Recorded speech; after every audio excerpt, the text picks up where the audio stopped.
5 crimes that were cracked through unexpected pieces of evidence. The goal of any criminal investigation is to find out the ones responsible. However, there are times when the story of how the crime gets cracked and the circumstances that led to it appear to be more interesting than the outcome itself. From pieces of plastic, a tree, to even a Muppet costume. Here are 5 crimes that were cracked through unexpected pieces of evidence. Number 5. Yellow sock.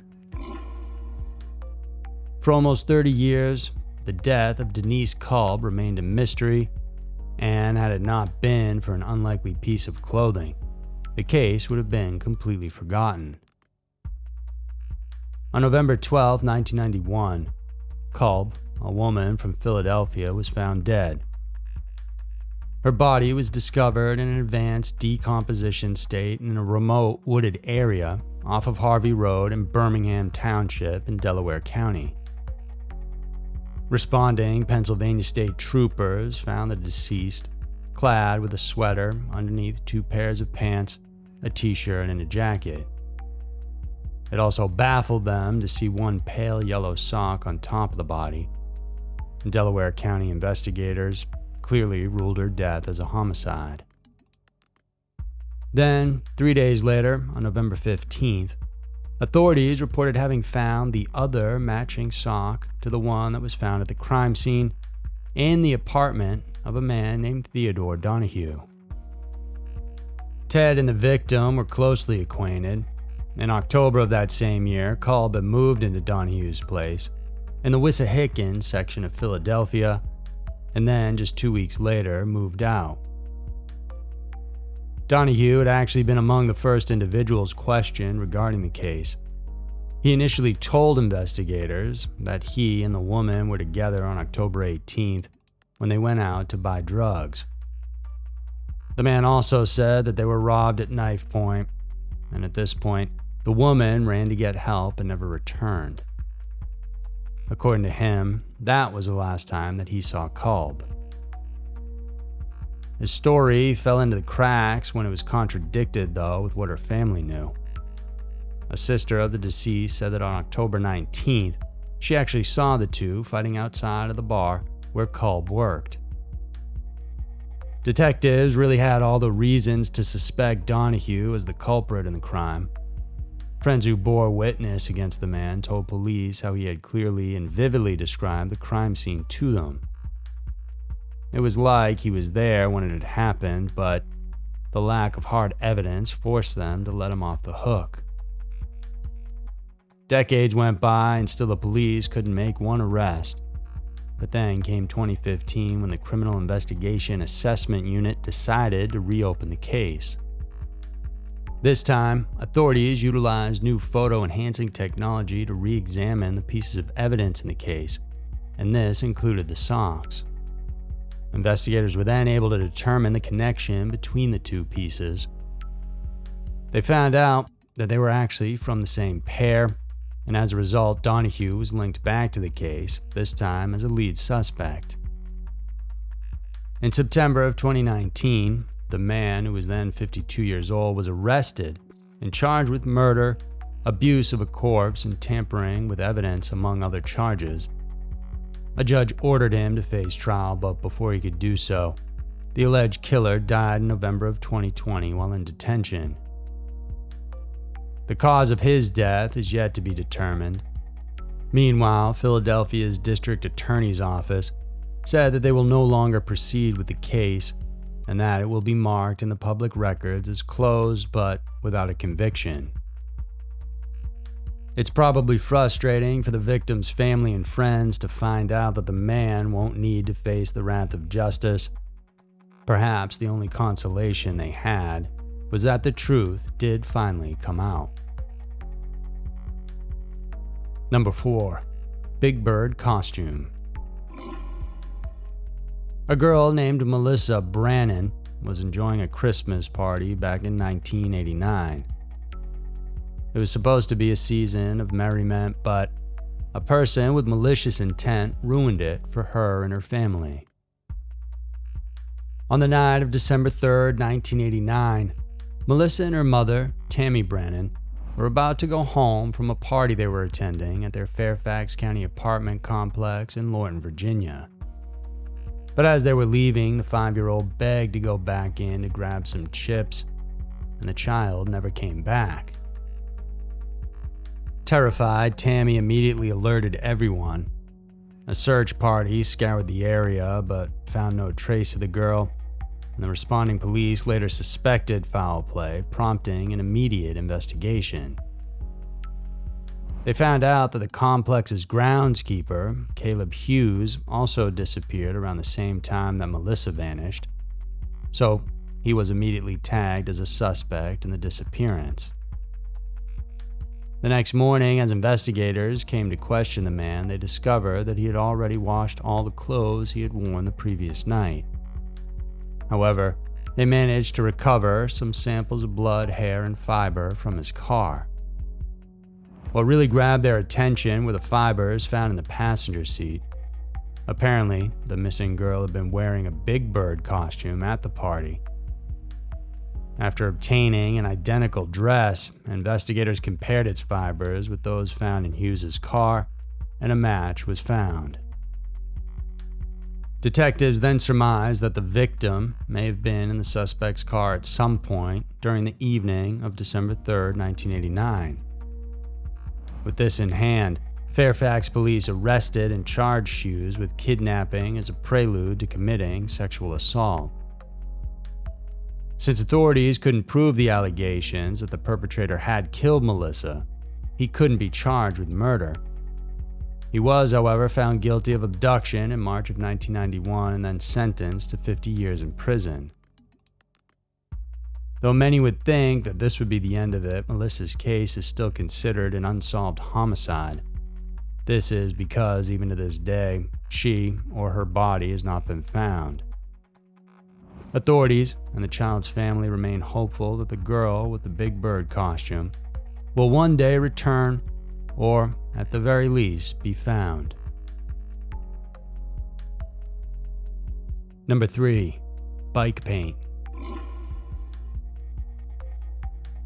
Murder is truly horrible, yet it's even more terrible when the victims are children. Vicki Hoskinson was just 8 years old when she left her home in Tucson, Arizona on September 17, 1984.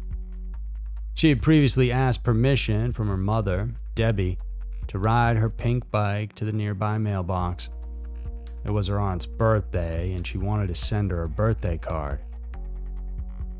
Considering the short distance of the mailbox from their house, Debbie thought that the girl would be back immediately.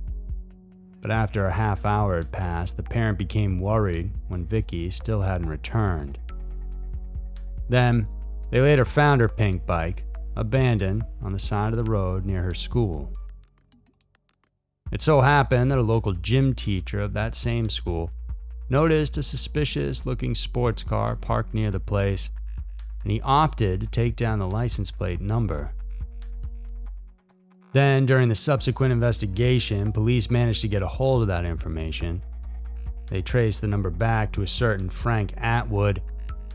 Atwood, who was a 28-year-old pedophile from California, had been convicted and had served time for kidnapping and sexually assaulting an 8-year-old boy, and he was on parole at that time and had been living with his parents. Around the same time that the investigation was happening, the man had already fled to Texas. After being tipped off, agents from the FBI's Texas Bureau found and immediately detained Atwood, and they also took hold of the car, which they searched for evidence. Though they failed to find any physical evidence from that vehicle that could be linked to the child's person, they discovered a prominent dent in his bumper. This was enough to get the investigation going. With the help of reconstruction experts, authorities were able to match the shape of the kid's bike pedal to that of the dent in the car. They also found matching pink-colored paint on that damaged bumper with the color of Vicki's bike. Upon cross-checking, experts confirmed that the traces of nickel plating found on the bike came from the car. With no other reason to doubt, Pima County Sheriff's Office then arrested and charged Atwood with kidnapping. After 7 months, on April 12, 1985, Vicky's remains were then discovered in the Tucson desert, about 20 miles from where the bike had been discovered. In effect, the kidnapper was indicted and later found guilty of first-degree murder. He was then sentenced to death on May 8, 1987, and is now awaiting execution. Throughout the time that he was imprisoned, Atwood managed to lead a seemingly normal life wherein he got married, baptized in a Christian church, and obtained a couple of master's degrees. Regardless, though, the people of Tucson have been looking forward to the day when the convicted child killer finally gets the punishment that he has so long deserved. Number 2. Tiny piece of plastic.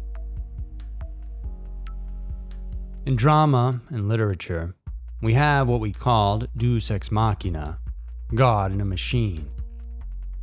This is when an unexpected power or event takes place to save a character in a seemingly hopeless situation. The same is true in life. Had it not been for divine intervention, the following case would remain a mystery. In the early morning of August of 2000, Tracy Tomko, a financial analyst from Cleveland, Ohio, went out for her usual daily run. This turned out to be her last, as she was never again seen alive. An investigation was conducted, and during the search, they found the woman's body, abandoned and drowned in a puddle. Police believed she had been dragged to that side of the road after being hit by a car. Evidence was found on the scene, such as shards of glass and a little piece of plastic the size of a quarter. But aside from this, there was nothing that could help authorities to identify the culprit in the tragic incident. For almost a year, detectives from Akron PD tried to figure out how Tomko was killed. If there was anything that came out from their investigation, it was the initial finding indicating that the car was a 1990s Ford Tempo. Just hours after this new information was disseminated throughout the force, a traffic policeman happened to come across a Ford Tempo with a missing piece of plastic. The curious officer pulled the vehicle aside and questioned the driver, and the suspect said that he went out of the state to get his windshield replaced after it had gotten broken, and it happened on the same date that Tomko was run over. The man, later to be identified as Ralph Blackwood, was immediately arrested. The 38-year-old confessed and consequently pleaded guilty to involuntary manslaughter, tampering with evidence, and a hit-and-run driving. For this, he was given a 10-year prison sentence. Considering that this happened around the time that forensic science was still not at the advanced state it is today, what the Akron police did was truly impressive. But then, we couldn't disregard the unbelievable coincidence when they bumped right into the person responsible for the accident. Now, that's something we could think of as nothing but pure luck. Number 1. Maple tree. The thing about murder is that it's nearly impossible to convict someone if the victim's body is never found. But there's always an exception to the rule. Charlotte Grabb's relationship with her husband was far from being a happily ever after. People around them knew that the two had been in a constant feud throughout their 23 years of marriage. As what their children recalled, Mr. Grabb was an abusive man who was prone to fits of anger and violence. Still, though, Charlotte remained faithful to him, and although they got divorced, they remarried a short time afterwards. Throughout this ordeal, the woman held an unwavering fear towards her spouse. During their marriage, she kept a letter in her safety deposit box saying that should anything bad happen to her, the culprit would be none other than Fred. Then in 1981, Charlotte suddenly disappeared from their home in Marshall, Illinois. As investigators went over her possessions, there they came across that letter. Fred immediately became a leading suspect in the case, and though the information from the letter seemed damning enough to indict him, it still wasn't sufficient to put him on trial. With no further proof and leads to work on them, the case went on a momentary stall. Eventually, the suspect's former girlfriend came forward to lay bare information that would help propel the case forward. In a confession, Vicki McAllister revealed that she saw her former flame strangle Charlotte and burn her body by a tree near the Wabash River. Afterwards, the killer dumped and scattered the remains throughout the river. There still was a problem, though. Considering the extent and depth of that body of water, it wouldn't be possible for investigators to gather up what was left of the victim. So once again, the police were stuck in a rut. Luckily for them, though, forensic scientists were able to come up with an idea to actually inspect the maple tree that McAllister had told them about. What they found on the tree were signs of damage caused by petroleum-based fuel. By looking at its growth rings, investigators were also able to determine the time that the burning took place, which apparently occurred around the same time that Charlotte went missing.